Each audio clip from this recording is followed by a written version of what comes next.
Andrew Klenke has a Bachelor of Architecture from the University of South Australia. He's worked with Donald Langmead on the conservation plan for Colin Grove at Angaston. Spent several years with the National Trust of South Australia. He worked with Young Trust. I think that's where I first met Andrew, with Young Trust. And he's now a council member of the National Trust. Not for much longer. But has been a very active member of the National Trust. He now works for what he describes as a small, innovative design practice in the city. And he's here tonight to talk to us about Victoria Square. Would you please make welcome Andrew Klenke? I'm very pleased to be able to speak to you tonight. I consider it quite an honour for me to address a group such as yourself. Considering we planned this talk a year ago, I really didn't have any idea that, thanks to the actions of the council, that it would be quite as topical as it may well be. My interest in Victoria Square is only fairly recent, but I must admit that I've got a few earlier experiences which made it a little more memorable for myself. So I'm getting feedback here.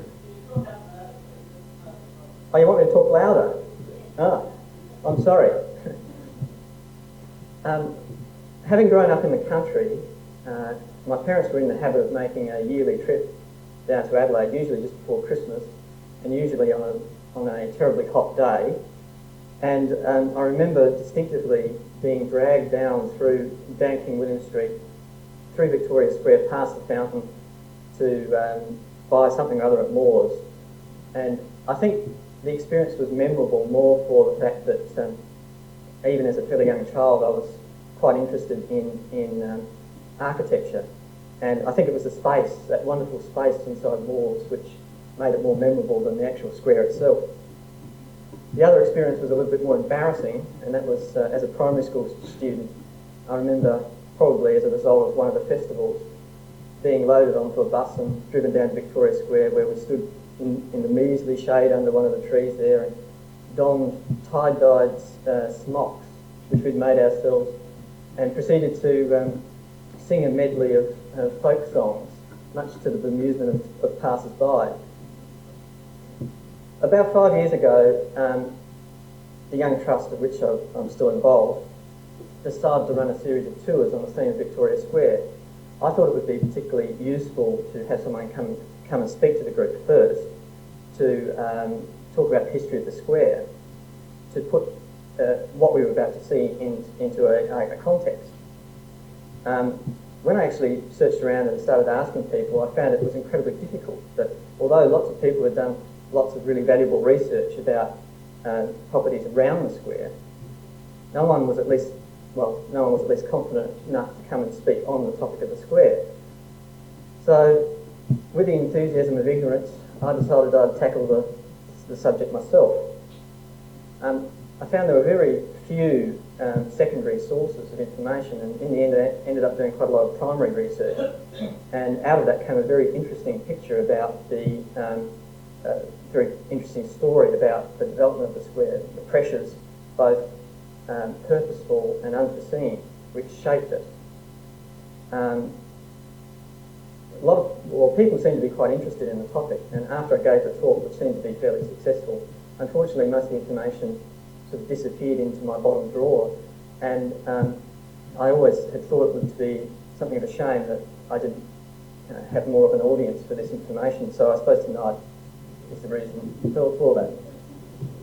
It made me actually put it all back together again, so hopefully you find it interesting. So starting at the very beginning, the site for Adelaide was discovered by Deputy Surveyor George Strickland Kingston in December 1836.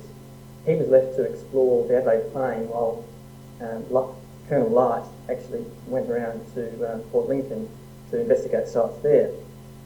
Light confirmed the site in late December, and on the 11th of January 1837 they commenced the surveying work. Two teams of surveyors were employed. One was, Kingston was in charge of one, worked from the west, and W.H. Neal was responsible for the other, working from the east. The plan itself was made up of a series of, a standard unit, the town acre. These were laid out in mainly long east-west rows and were separated by east-west streets of varying widths, and then 3 north-south streets. I mean, this sounds obvious because we all know what the city is like. After all the acres were laid out, all the streets had been surveyed from terrace to terrace. And after the streets had been laid out, the town acres adjoining the major crossings of the major streets were combined in with the streets to form the squares. So with the minor squares, the 5 in the city plan, they comprised 6 town acres each. And the central square, which became Victoria Square, was comprised of 8 town acres. After the plan was completed on the 10th of March 1837, it was handed to Light, and he marked on all the reservations. Most of these were located in parklands, but also included 2 town acres to the, both on the north and the southern end of Victoria Square. And you can see that on the plan they're marked as the grey slashes across them. Also to the north, in King William Street, was allocated the town acre for the future town council. Selections were made. The people who had bought land in England made their selections once the plan was complete on the 23rd of March 1837. 8 of the first 10 selections were made around Victoria Square. This, combined with the fact that the government reservations were there, it was obvious that Light intended the central square to be not only the physical centre of the city, but also the civic centre. And obviously the private landholders thought that was, those sites would be worth quite a lot of money. The naming confirmed this situation. A committee met on the 23rd of May 1837 to name the streets, and the square was named after the niece and heir to King William and Queen Adelaide. And so it really demonstrated the importance those people thought, the consideration they gave the square by giving it really the 3rd highest name in royalty. This plan just shows the selections that were made, quite interesting, along the major streets around the squares. Today we consider the Adelaide plan as something special, something to be proud of.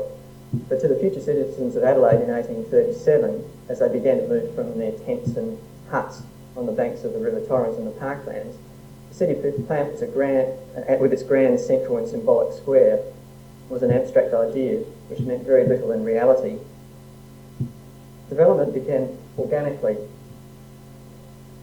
Most buildings were built in Hindley and Rundle streets, close to the water supply, transport to the port, and probably in the narrow Hindley Street and Rundle Street, probably the rents were cheaper. They certainly weren't envisaged as the major commercial areas of the city. While Colonel Light had the view to the future with the development of the plan, he also knew this was likely to happen. He'd been given authority to select the first town acre, which had been donated by Grenfell for the construction of a church. And this he selected town acre 9, which is now where Trinity Church is, on the corner of Morpeth Street and North Terrace. At the time there were many critics of the Adelaide plan, most of them considering it far too large, and considering that the state really hadn't been proven at that stage. Most people couldn't see the future past the mud and the flies and the dust. One of those was Horton James, and he, I suppose, in hindsight, was silly enough to write his remarks down and have them published. He described one instance when he was wandering through the forest in which the city plan was laid out, and came across a fellow shooting parrots. After conversing with him for a while, he informed him that he was standing in the middle of the central square of the city. He went on and added, "The squares are all on such a scale of magnitude that if they were any inhabitants in them, a cab would almost be required to get across them." It was left to those with motivations beyond immediate commercial gain to pursue the development of Victoria Square, a role which essentially fell to government. The first move was made surprisingly soon. On the 22nd of February 1839, a fire destroyed the Land Office, which was really a hut in the parklands. Along with it, it destroyed Colonel Light's home, and unfortunately a lot of very valuable documents about the early land dealings in South Australia. Governor Gawler, who was just commencing a huge expansion in public works to boost a flagging economy, used the opportunity to build substantial new government offices. Kingston was chosen as the architect, and the northeast reservation in Victoria Square was selected as the site, and this is the building. While there was no debate about the desirable nature of having a substantial building built in the city, there was a question about the site. Those people who owned land around the square welcomed the move because hopefully it would raise their values to have the government concentrating its development there. But most people were concerned about the impractical position in relation to the settled parts of the city. Indeed, when completed, it stood in the middle of nowhere. You can see this is a plan of the square in 1842, showing that really the only building in the square is the government offices. You can see that in the northeast corner. There was actually a plan for another block on the site of the GPO, but that never occurred, mainly because the colony descended into depression because Governor Gawler's expenditure on public works was suddenly curtailed by the new Lieutenant Governor Grey. Gawler's works nevertheless finally settled the dispute about the site of Adelaide and secured the focus of future governments on the development of Victoria Square. As the economy recovered in the 1840s, the government began further construction around the square, in 1847 calling tenders for a new Supreme Court, which was designed by Richard Lambeth on the southeastern reservation, which is now the Magistrates' Court. After considerable construction delays, the judges illegally occupied the building in 1850. It was also used as a sitting for the first Legislative Council in 1851, being the grandest building then in the colony. Over the next 3 decades, the government undertook most of the development around the square. The structures became increasingly grand as to suitably display the success of the colony. The history of most of these buildings is already very well recorded, and I won't go into them. But for example, we have the Treasury building, which was built between 1857 and 1874 to the design of Edward Hamilton, the colonial architect. The GPO, which was to the design of Wright and Woods in 1865, with a lot of help from R.G. Thomas, who was later colonial architect and changed a lot of things. The Town Hall, which you can just see behind, and combined with the GPO formed probably the greatest image of the city in those years, the twin towers of the GPO and the Town Hall. Unfortunately now largely ruined because of commercial development in behind them. The police courts and the local and insolvency court, which was designed by R.G. Thomas, a colonial architect in 1869. And of course the Torrens building, which was designed in 1876 by Michael Egan from Melbourne. Combined, these produced the most impressive group of civic buildings in the city. The other group that seemed to be drawn to the supposed centre of the city were the various religious denominations. While not building on the square, Catholics, Congregationalists, Unitarians, Presbyterians, Methodists, all located in the vicinity. This is the Unitarian church that used to be on the side of the, it's now what used to be called the Public Buildings Department building in Wakefield Street. Wakefield House? No, next door. I find this quite interesting because, as you can see by some of these photographs, there was really nothing else there. They built these churches and there didn't seem to be a congregation for them. And I must admit, I speculate that probably it was a symbolism of being near the centre of the town, the reason why they decided to build there. The potential of such symbolism was to create plenty of division. and this is looking from the square down Wakefield Street. So you can see the Presbyterian Church, the Unitarian Church, and there's the earlier part of St Francis Xavier's.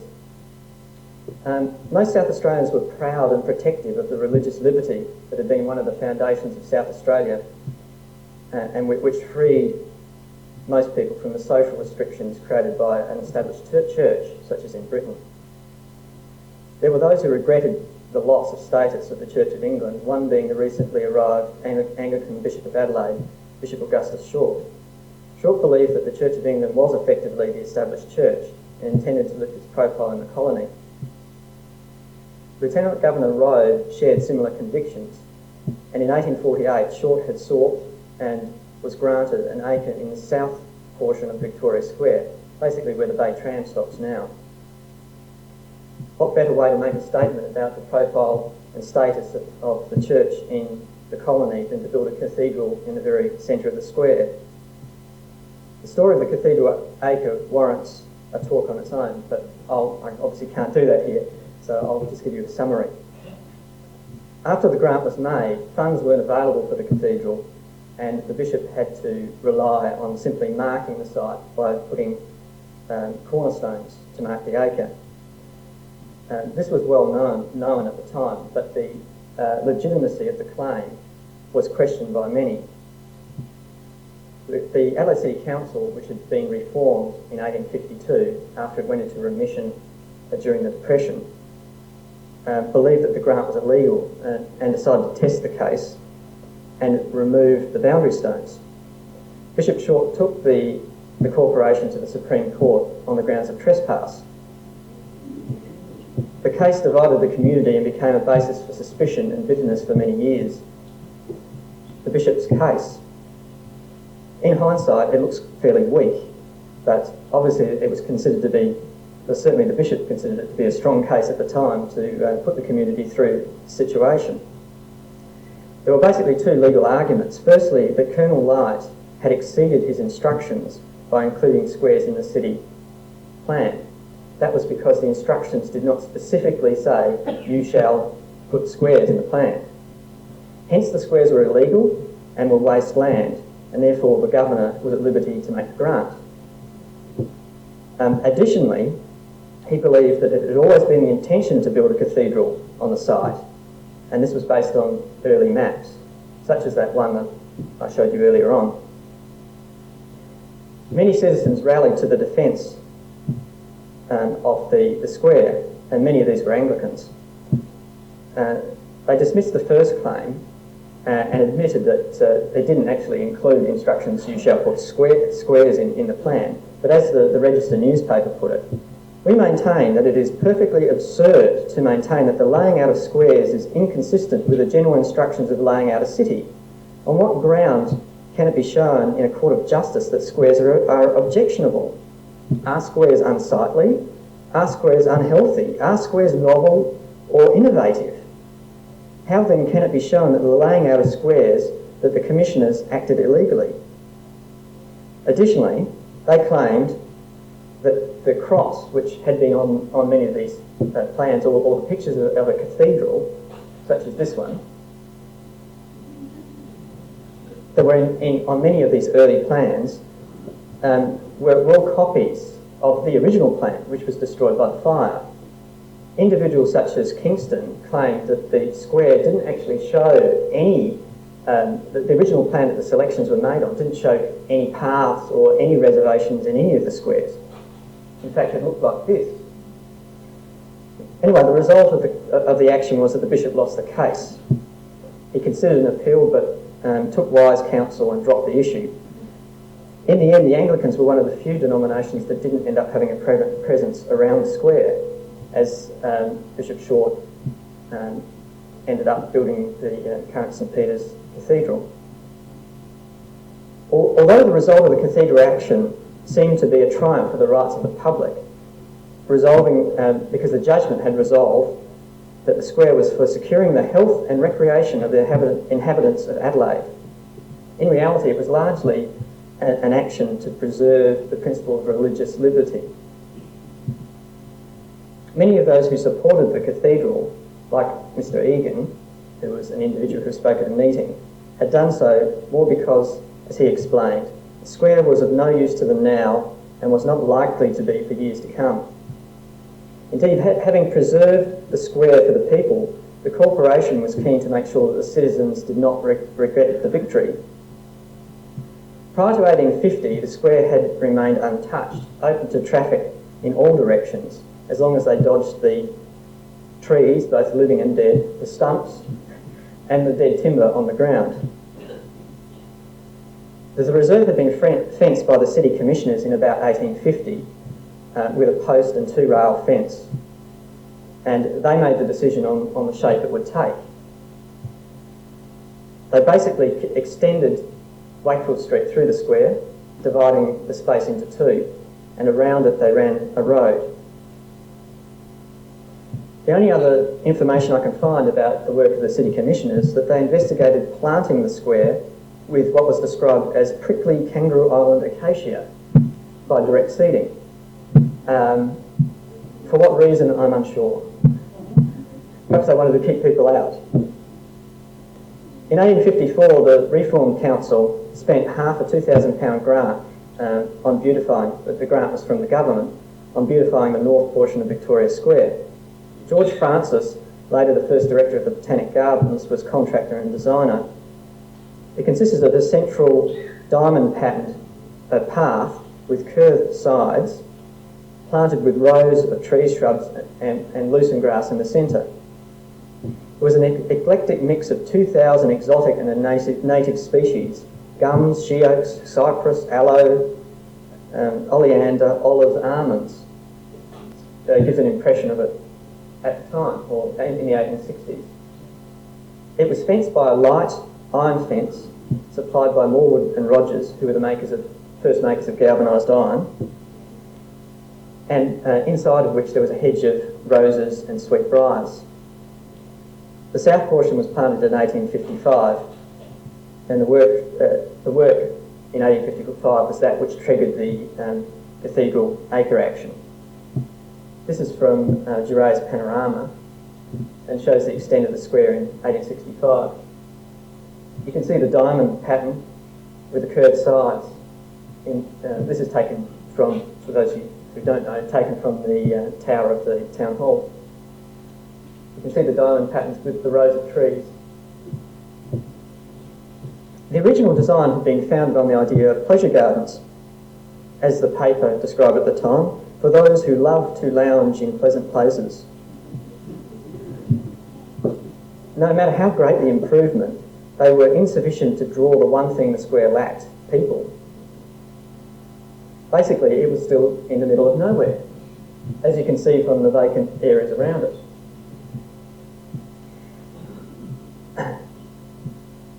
In 1858, the corporation sliced a pedestrian path straight through the square following the King William Street East footpath, and you can see that running through in this photograph. It was largely to legitimise what was already happening, because people weren't just going in there and sort of going for a stroll and sitting down. They were walking through it, to get to somewhere else. A new design was created in 1870 under the direction of Dr. Schomburg, the director of the Botanic Gardens. Its radiating paths and avenues of shade, with planted avenues of shade trees, was based on the reality of people were using the square largely for passing through it on the way to somewhere else. This may be a bit difficult to see, I apologise. In fact, it's probably impossible to see from certainly the back, but it actually shows the radiating paths from either end of the square. Great expense and energy was devoted to the squares. The main factors that they were trying to promote was shade and reducing the dust. To this end, prodigious quantities of trees were planted in the squares and throughout the city during these years. Over 30,000 were planted in 1876, including 487 planted in Victoria Square alone. Many of these were donated by Dr. Schomburg himself, and they were once again an interesting mix of white cedar, currajong and Moreton Bay figs. Not quite as interesting as the previous mix. Many of these were to replace trees which had been lost.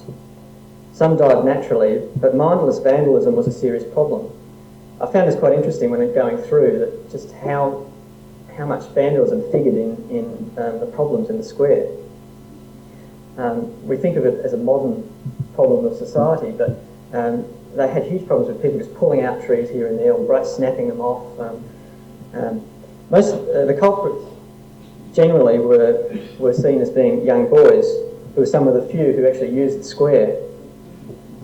But they had problems with animals as well. Dogs were constantly digging up lawns. Cows would break through the fences, and as one report commented, would ruminate on the choice variety of cacti. Property owners around the square were warned about their geese and poultry because they disturbed the plants. They were warned that they would be destroyed. One council official asked whether or not he could put a sign up instructing this as people entered the square, and especially goats. In fact, the Parklands gardener was issued with a firearm to destroy them, the ones who were getting into the plantations in the Parklands. Huge sums were spent on maintenance as well. In 1861, they employed a city gardener especially to look after the squares and then to look after the Parklands. This was one William O'Brien, and although he wrote wonderful reports, he apparently was not very effective. He had a drinking problem. They seemed to warn him every year of the situation that he would be sacked, but he never seemed to be. Eventually, when he was dismissed, they decided to tender the works, but that wasn't very successful either because they tendered it to William O'Brien. Other ideas were raised about offering prizes to who could look after the squares the best. But once again, in 1878, a new gardener was employed. That was Angus MacDonald. Nevertheless, the results were said, to say the least, were disappointing. The square state was blamed on the council, which seemed to be profoundly ignorant of the maintenance of trees. The failure was stark in contrast to the beauty that was created in the Botanic Gardens by the good Dr. Schomburg, who the council seemed to be constantly turning to for help. As one newspaper report describing the actions of the council in regards to trees in the square, a few years ago they planted Moreton Bay fig trees, which grew healthily. This was so completely opposed to the council's idea of propriety that they ordered the lower branches to be cut away so as to let the summer's sun's worst heat to the roots, and they look now like consumptive candlesticks. Victoria Square is not the coolest spot in the world, and the walk through it on a hot day is the very reverse of pleasant. So to improve matters, the City Council cut down the trees and planted geraniums in their place. Now they have set to work and topped all the young gum trees, and we shan't get a morsel of shade larger than a cauliflower from them for the next 12 months at least. The scruffy condition of the square didn't endear it to Adelaideans. While not loved, its sanctity was preserved so long as it didn't conflict with other interests in the city. During the 1870s, the colony was booming, mainly due to the expansion of the wheat frontier, and the city's population doubled between 1860 and 1880. Development began to expand from its traditional area in the central part of the city and started to touch on both Light, High Marsh and Victoria Square. This brought new pressures. While in 1866 it had been suggested that a market should be built in the square, its first serious threat came in 1871 when the Adelaide and Glenelg and Suburban Railway Company proposed building a line from the bay up King William Street south through the square and terminating at Grenfell Street. Their eventual plan was to continue the line through to Norwood. The move was fairly easily defeated, for there were similarities with the cathedral, despite the company's directors' thoughts. This was really an issue about who had the right to use the square, and most people thought that a private company did not have the right to use it. But the debate was the first to raise the argument to open the square for the convenience of traffic. During this time of plenty, there was a growing feeling amongst influential citizens, particularly those with commercial interests, that the placement of the square to interrupt the streets had been a mistake, and they virtually ended the development potential of the streets. For example, Thomas Elder considered Victoria Square as standing in the way of improvement. Certainly there was little development in King William Street South. For example, a bootmaker, W.D. Furs, had opened a shop on the corner of Wright Street and King William Street. He had to face the ridicule of all his friends who said he had moved to Unley. After the council had fended off a further attempt to extend the railway through the square in 1874, Town Clerk Thomas Warsnook proposed a scheme to solve the perceived problem. He proposed raising a loan, buying the land to the west, mainly vacant land to the west of the square, moving it to the west, so King William Street could continue straight through. He believed it would make it the finest street in the southern hemisphere. There were certain advantages. The council owned land on the western side of the square, and by fronting onto the square, instead of being a bit further away, it was considered that it would make it more valuable. Also, it provided potential sites for other new government buildings, and it was proposed that the new Parliament House would be located there. The plan failed to gain the consent of Parliament, really on a technicality, but there was spirited opposition, which largely was concerned about the desecration of the city plan. There was comments like, how dare they pitchfork the square to one side, and it would spoil the symmetry of the plan. Architect Roland Rees pointed the dramatic effect of having the properly planted squares to terminate the streets, how they limited the dust, and comparing it to Warsnook's idea of a vista down Victoria Square to the hills beyond. He explained that before you saw the hills beyond, you had to actually look over the railway sheds of the Glenelg Railway, which were actually at the end of King William Street. Practical men pointed out that it would save 100 yards, basically 30 seconds at walking pace of a horse, which was 4 miles an hour. While the council went back to managing the square, and you must wonder whether they had the heart in it, because they really all supported the idea of moving it, it didn't stop the lobbying to open up the square.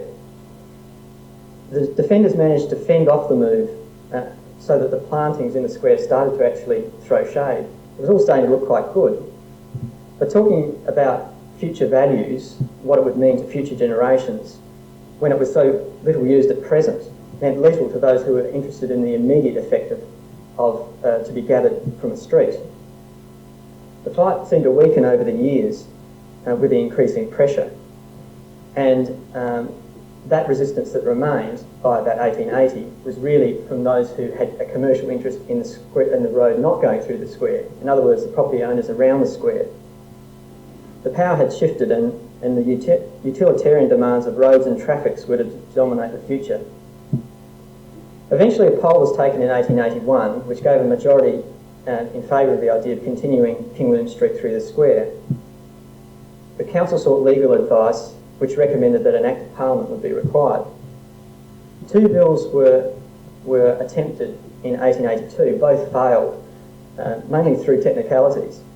But finally in 1883 a bill was finally approved, and by the end of the year a new 2-chain wide road was sliced through the centre of the square. This is what it ended up looking like. Due to the council's fear of legal action, mainly because most of the property owners around the squares had chambers and they were generally lawyers, they did not attempt to reduce the width of the existing side roadways. And this left only 4 fairly narrow strips, which were not devoted to roads, to be fenced with a substantial iron palisade and planted to a new design to the new Parklands gardener, Richard Patterson. While it seemed that the street had won out over the very principle of the square, the same pressures which had created the road surprisingly also brought the one thing the square had lacked: people.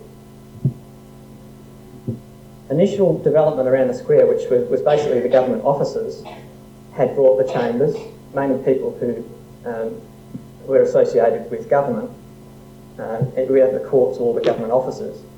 while the GPO was a natural attraction for mail coaches, and their passengers used facilities at the Windsor Castle Hotel, which is on the corner of Franklin Street. So this is looking towards the square from Franklin Street. Also, terminating the Glenelg train at the southern end of the square created a new transport node. The train was soon carrying 75,000 passengers a month. As the passengers' destination was inevitably to the north of the square, they largely walked through it. Such numbers, and here's the Glenelg train at Angus Street. Such numbers soon attracted new ranks of Hampson cabs and hackney carriages. The end of the square also proved to be a desirable destination for the new horse tramway companies, the Adelaide and Suburban Company opening their loop liner around the square in December 1878. All of this activity brought others as well. Going through some of the council records, I came across a fight between two ice cream vendors who both thought they had the rights to the spot just there, where the train finished. But also other stalls opened in the area, as explained by A.O. Thomas in his satirical record of the horse tramways. And I'll quote, "Occasionally a car would be left stranded while the horses, in playful mood, would slip the harness and leaping the Victoria Square pickets, nibble the succulent herbage or roll on the grass lawn out of the sheer joy of living. No one objected to this but some goody-goodies who urged that, having nothing to do for the time being, the drivers and conductors would get into mischief. This objection was overcome, however, by the appearance of a bookstall during the day near the Supreme Courthouse and a pie stall at night.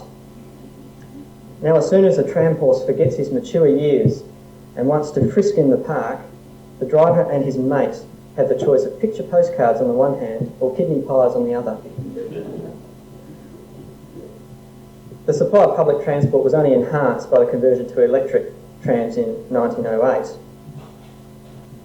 While being only the terminus for the Glenelg tram, which basically was the electrified railway line, which occurred in 1929, it was very well served by trams passing through the square. Additionally, the role of the mail coaches had evolved into country buses, and these continued to terminate in Victoria Square, generally over on the western side by the GPO. The other great change which evolved with the growth of public transport was the opening of the corporation's city market just to the west of the square. From humble beginnings in 1869, by 1910, the success and growth of the market had created a new retail focus in the city. New shops began to spring up in Gouger Street, and major department stores opened in the area, such as cooperative stores, which the old, which was the old Housing Trust building in Angus Street, people stores, blacks, and of course Moores. Oh yes, of course, the Majesty's Theatre. It attracted price-conscious wage-earning classes, and that's a quote, who resided in the area and travelled, either resided in the area or travelled on public transport to get there. It also became very popular with country people, probably because of the country buses. As a consequence, and despite all the odds, the remaining slivers of Victoria Square seem to be finally fulfilling their original purpose, which was the health and recreation of the inhabitants of Adelaide. Public toilets, which were very well used. They were very popular. Much more popular than the old cast iron urinals, I'm sure. I was speaking to Pat Summerling about it, and she tells me that was the first public convenience which was also designed for women, or intended for women. First one for women. A variety of people used the square. It was considered the busiest part of the city for women and children, probably because of the retail activities in the area. And children played safely within the enclosures. There were people waiting for trams, mainly on the outside of the fence, and buses, and of course lunchtime, people enjoying their lunches inside the enclosures, certainly as work opportunities increased in the city. It's also used for meetings and assembly. Particularly figuring in newspaper reports were the elderly men who gathered daily under the Moreton Bays opposite the GPO. Particularly popular was the circular bench under the tree closest to the Captain Sturt monument, which came to be known as the Tree of Knowledge, mainly because of the old men who would sit there and debate the issues of the day. These were the people who gave the square character, but to others, they were the idlers, the undesirables of their day. One councillor complained that the square was frequented by hobos and dingoes. Even though it seemed that the square was at its most successful stage, influential citizens and commercial pressures began to work against the seemingly successful square. These were people who considered the square to be of great importance to the city and state, but who saw it more as a show spot than a practical place for people. In process, the people using the place were of secondary importance. The attention of the reluctant council was gradually turned back to the square. Initially, this was harmless enough. There were those who wanted to make the square more of a ceremonial place. As one supporter of the idea claimed, South Australia's Westminster Abbey, where a father could take his son and show him, these are the great men of our colony. Go out, do the same, and you'll have a monument here. To this end, statues began to be commissioned and erected in Victoria Square. In 1894, there was the launch of Queen Victoria's monument in the centre. Quite a gathering. Can I just ask, does anybody know, I was wondering about what the flags are flying there. I mean, it's a bit hard seeing they're not coloured, but they're actually striped, and I've got no idea whether or not it's, I just wondered someone might know about flags. So yes, Queen Victoria, John McDowell Stewart in 1904, Colonel Light in 1906, who stood in the middle of Victoria Square pointing straight up King William Street, and then Sturt and Kingston in 1916. But there were more interesting monuments too. For example, the horse trough, now on East Terrace, the Light Horse, was located in Victoria Square and was actually used mainly by the market horses. There were proposals to erect the State War Memorial in Victoria Square before it was eventually determined to erect it on North Terrace. And then in the late 30s, there were a row of ashes planted on either side of King William Street through the middle of the square, each by someone whose son had died during the war. Someone wanted to go even further. This was, someone sent in an idea to council. The place is pretty well littered with monuments, including to grapes, to dogs, sheep, cattle, first Chief Justice, and of course royalty. The fence was then singled out for attention. The fence had been ordered in 1880, prior to the idea of continuing King William Street through the square, and it was a substantial affair, 5 foot 3 inches high, mounted on granite bases from Port Elliot, and it cost £5,464. Instead of fencing the two large areas, when the street was cut through, it ended up being altered to enclose the 4 small ones. So, admittedly, the fence did look quite daunting, enclosing quite small areas. The people who wanted it removed were mainly motivated by shame of what visitors thought. By 1913, the fence was considered to be out of date. By the mid-1920s, it was ugly and offensive, not helped by the fact that the council hadn't painted it for 40 years. The now strong New Adelaide traders, which entailed the market, the traders around the market, joined in the attacks, claiming the fence was restricting their trade, and agreeing with the American planners that the reserves such as Victoria Square must be designed for absolute accommodation and convenience of traffic, with all other considerations secondary. Not everyone agreed that the fence had to go, especially those who were using the area protected inside the fence, and it was seen as valuable shelter to those within. These are a couple of anonymous letters that came across through the City Council files. Wonderful things.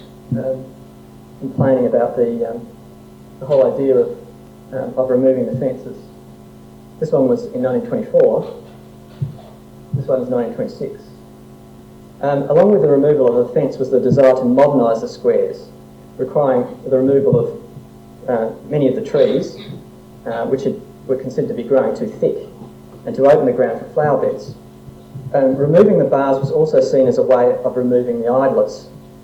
One journalist compared the improvement that had happened in Hyde Park in Sydney when the railings around that park were removed. Now it was, a smiling place with flowers, and previously it was a hideous refuge of the deadbeat, the loafer and the garrotter.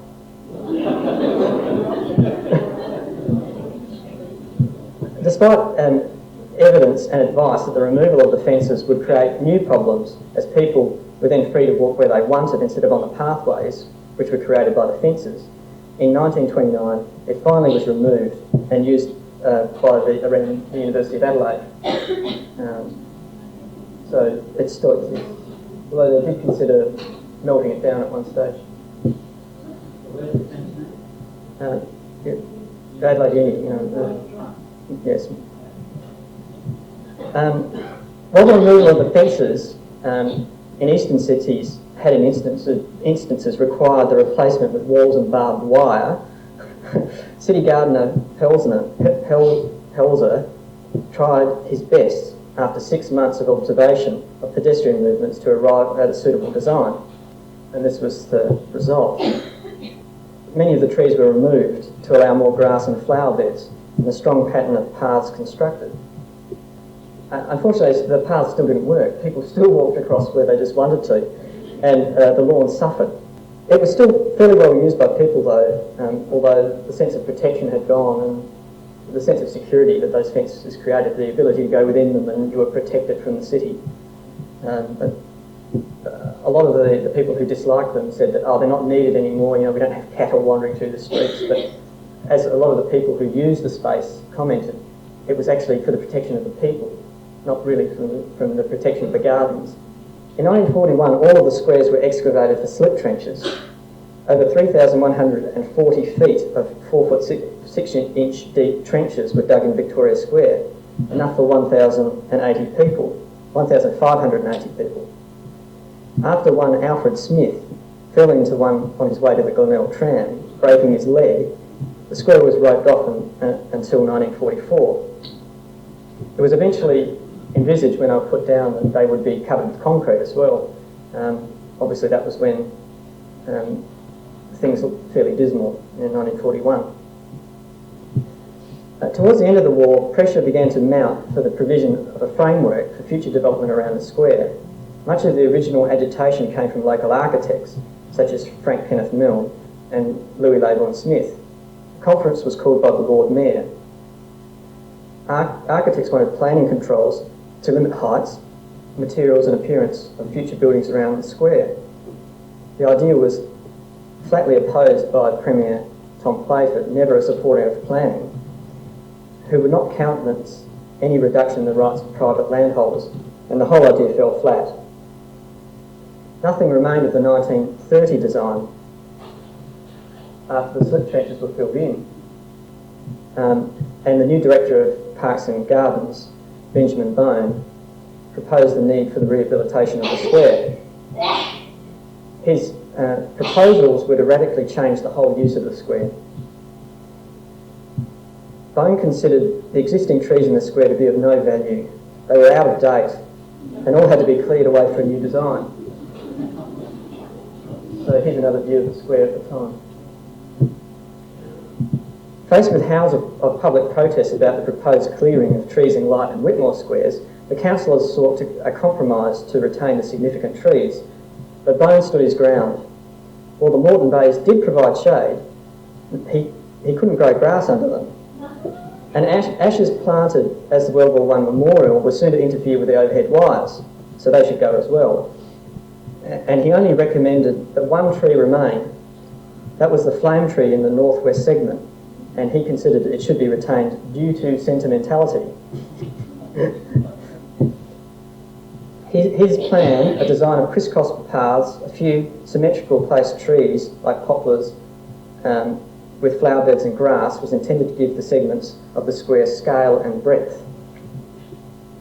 The first stage was accepted in April 1946, and only 2 councillors voted against the removal of the trees. The public protest about the removal of the trees was intense. Those who wanted to make it a modern beauty spot were not those who used the square, and they reacted with disbelief. How could anybody do this? You know, it didn't make any sense. Most of those people wanted shade and grass. That was their view of what the square should be. Shady spots to sit, or if you want to sit on the grass. Flowers weren't seen as being important. As one writer put it, nobody wants to sit under a marigold. But it was the potential loss of the Moreton Bays that focused the attention of the public. Many pointed out the irony that these great shady Australian trees, which represented so much about our history, were to be removed for European imports. One letter to the town clerk put it thus: "You know, sir, my forefathers were amongst the early settlers in this state, so probably my outlook is more Australian than that of the tree choosers. I wonder, I guess the replacement trees have been chosen already, all continental probably," and he was right. More than any other, these trees meant something to people. And the letters to the editor and the letters that came into the council were just phenomenal about the trees. And I should show you. These are the trees referred to. The one near the statue of Sturt is the Tree of Knowledge. This was one letter to the editor that came in. Thought particularly poignant. "No other tree in Australia means so much to me as the Moreton Bay fig tree. They sheltered my terrible loneliness night after night when I came on exile to Sydney. How I suffered when they were uprooted from Hyde Park. A part of myself went with them. Of course, I don't expect others to share that sentiment. This is an age of progress. But who knows how many young husbands and lovers sat their last night with loved ones in Victoria Square before they took the path to victory or the beyond. Strange how much and how many in life are not wanted, and it takes so long to grow a tree." I thought it was poignant. Clearing of the square began in April. As the big bay tree near the GPO was cleared, that's this one, it was reported that there was a despairing sigh from a group of old citizens seated under the Tree of Knowledge. By August, the work was complete.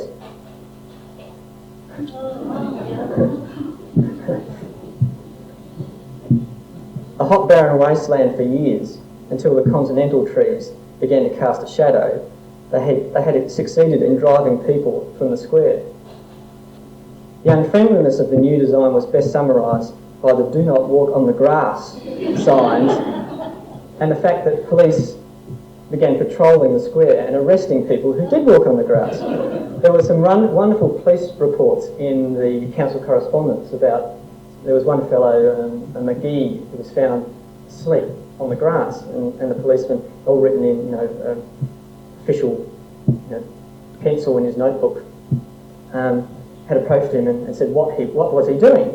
And he said, "Well, I'm having a bloody sleep, of course." And proceeded to, ask, "Oh, come on, give me a go. I've had a few drinks and I just thought I'd lay down here for a while." And anyway, he was charged and fined. The result was described as a suburban garden, stiff, uncomfortable and unfriendly. One feels like a nervous child in an old maid sitting room where one can't relax. They did leave the ash trees along King William Street, and they're still there actually. News in 1955 that the MTT were to do away with the trams was seen as a new opportunity to resolve the unsatisfactory state of the square. By this time the trams had become something of a destructive force, or so it was seen by many. The noise, the traffic problems, the loop lines which ran around, and especially the tram barn, which the council absolutely hated, was built without their authority. Well, it was, but basically the MTT proposed a huge new grand building with apartments and everything all above. And the council says, "Yes, we'll let you build it there." and they ended up erecting a galvanised iron shed, which is still there. Yeah. In the sense of a new potential, a whole range of ideas were floated about the best use of the square. The public sent in all manner of ideas, some of them trivial. You know, they related to, I really don't think you should plant that type of flower there, I think you should plant, you know, this type. Some were silly. This is one who believed that it should be converted into a hill. There were also several that wrote in saying we should just convert it to a car park. You know, they really believed that we should just simply put gravel down and park cars there. This actually wasn't a terribly new idea. Back in the 1880s, when the work of the debate about putting the street through the square came up, there was one letter to the editor that actually suggested that they create a central dray park because traffic was getting so bad in the city. But anyway, that one didn't happen. And some of them were incredibly detailed. There was one that went through absolutely every detail of the design, including the construction of the garden benches, and not, you know, exactly how they were put together. It was amazing. The interest of the public was commendable, and just how topical and valuable the square was seen by the citizens. I love some of these cartoons of the time.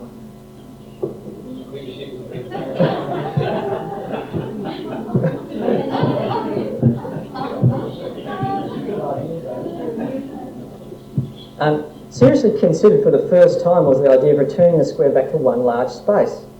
For the first time, the priority of traffic was questioned.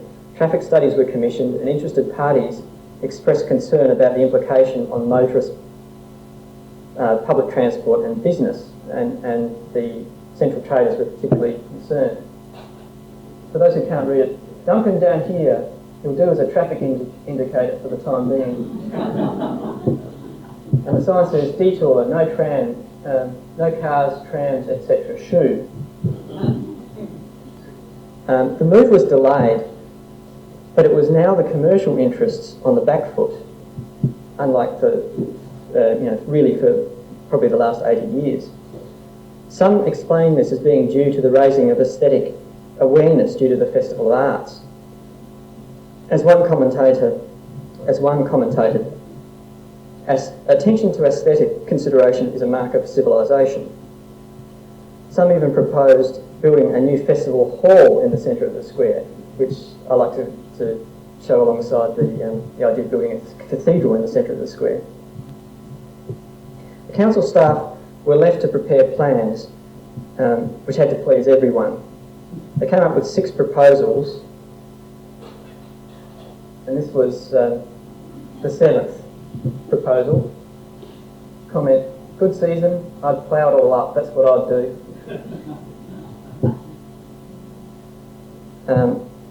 Came up with 6 proposals, and they basically recommended the current design,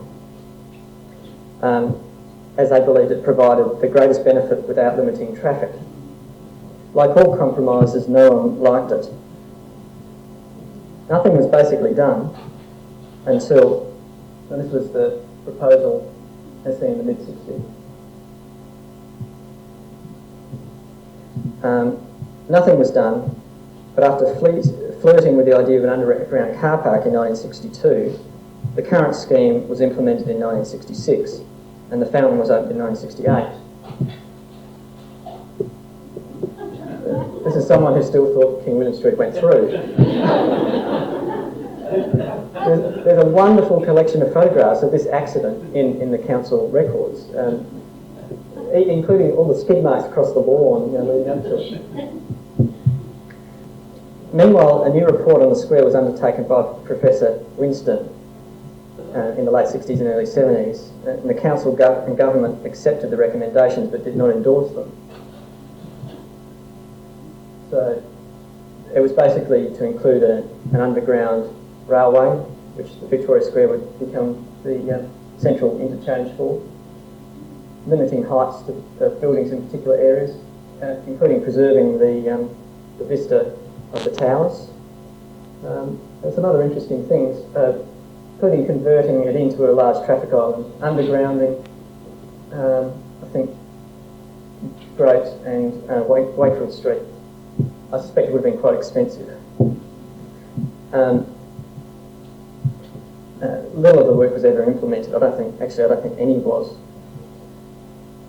While the current design significantly increased the amount of usable public reserve, the battle to make it active and well used had already been lost.